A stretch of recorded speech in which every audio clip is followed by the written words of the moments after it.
Assalamualaikum warahmatullahi wabarakatuh. Saya Mida Rama Fitri, NIM 2010-2060-19.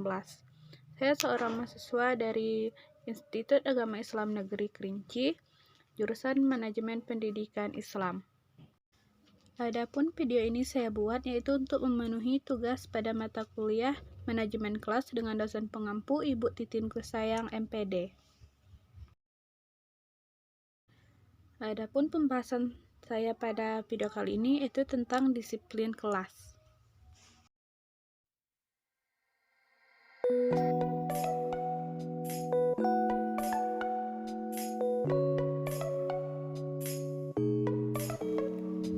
Yang pertama yaitu ada pengertian disiplin. Disiplin adalah suatu sifat atau kemampuan seseorang dalam mengendalikan diri dan mematuhi aturan atau nilai-nilai yang telah disepakati. Yang selanjutnya yaitu ada pentingnya pembinaan perilaku disiplin pada anak. Sangatlah penting untuk kita menerapkan kedisiplinan pada anak karena kedisiplinan dapat membentuk pribadi yang baik buat anak. Jika anak dari kecil sudah dididik dengan kedisiplinan, pasti ketika anak itu tumbuh besar, dia akan terbiasa disiplin dalam keadaan apapun. Selanjutnya yaitu ada teknik pembinaan disiplin kelas. Adapun teknik pembinaan disiplin kelas, yang pertama itu teknik otoriter, yang kedua teknik permisif, dan yang ketiga yaitu ada teknik demokratis.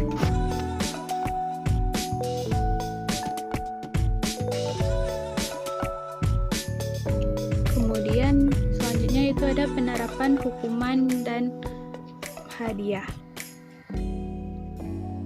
Ada berbagai macam bentuk penghargaan atau hadiah yang dapat kita berikan.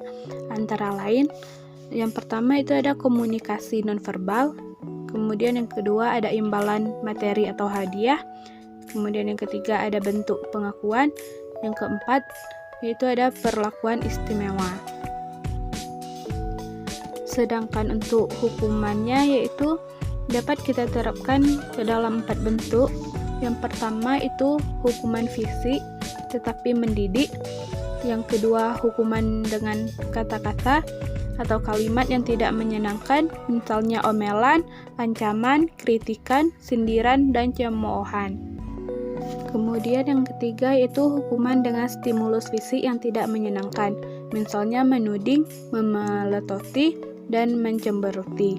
Kemudian yang terakhir itu hukuman dalam bentuk kegiatan yang tidak menyenangkan, misalnya berdiri di depan kelas, dikeluarkan dari kelas, atau didudukkan di samping guru. Nah, selanjutnya yaitu ada mengajar yang efektif.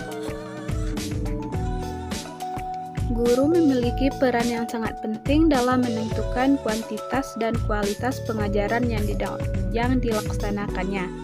Oleh sebab itu, guru harus memikirkan dan membuat perencanaan kesempatan secara seksama dalam meningkatkan kesempatan belajar bagi siswanya dan memperbaiki kualitas mengajar.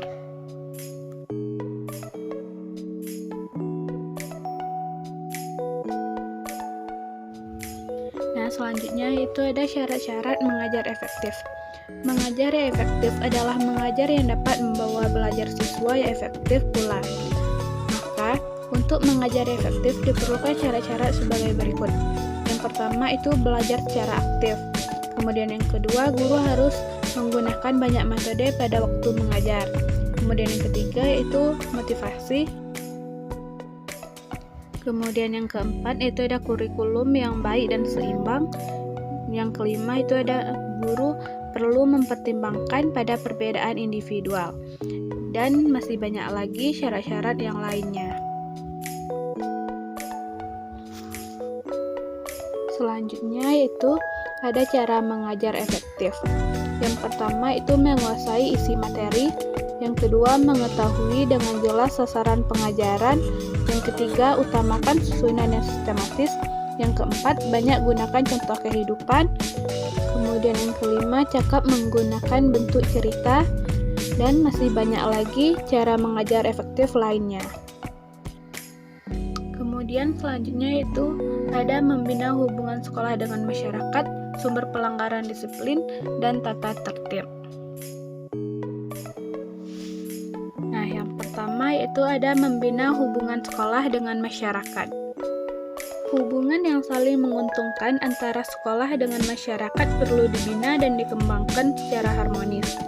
Hubungan sekolah dan masyarakat meliputi hubungan sekolah dengan orang tua siswa, hubungan sekolah dengan instansi terkait, hubungan sekolah dengan lembaga usaha dan tokoh masyarakat, hubungan sekolah dengan lembaga pendidikan lainnya. Nah, selanjutnya itu sumber pelanggaran disiplin. Terdapat beberapa faktor atau sumber yang dapat mengganggu terpeliharanya disiplin kelas.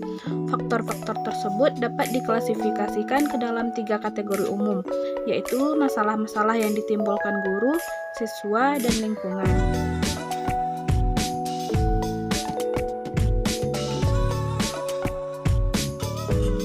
Selanjutnya yaitu ada peraturan dan tata tertib kelas. Yang pertama itu siswa hadir di kelas tepat pada waktunya. Yang kedua, piket kelas hadir lebih awal. Yang ketiga, siswa harus berpakaian seragam sesuai ketentuan pakaian seragam di sekolah. Yang keempat, siswa harus bersikap sopan, santun, dan saling menghargai. Yang kelima, siswa tetap belajar di ruang kelas walaupun guru mata pelajaran berhalangan hadir. Yang keenam, siswa harus menjaga ketertiban, keindahan, kenyamanan, dan keamanan kelas. Yang ketujuh, siswa dilarang membawa senjata tajam kecuali peralatan yang dibutuhkan dalam pembelajaran. Kemudian yang terakhir itu siswa dilarang membawa dan menggunakan handphone di dalam kelas.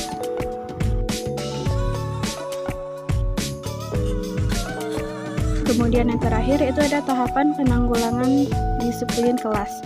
Yang pertama itu ada pencegahan, yang kedua pemeliharaan, yang ketiga campur tangan atau intervensi, kemudian yang terakhir itu ada pengaturan.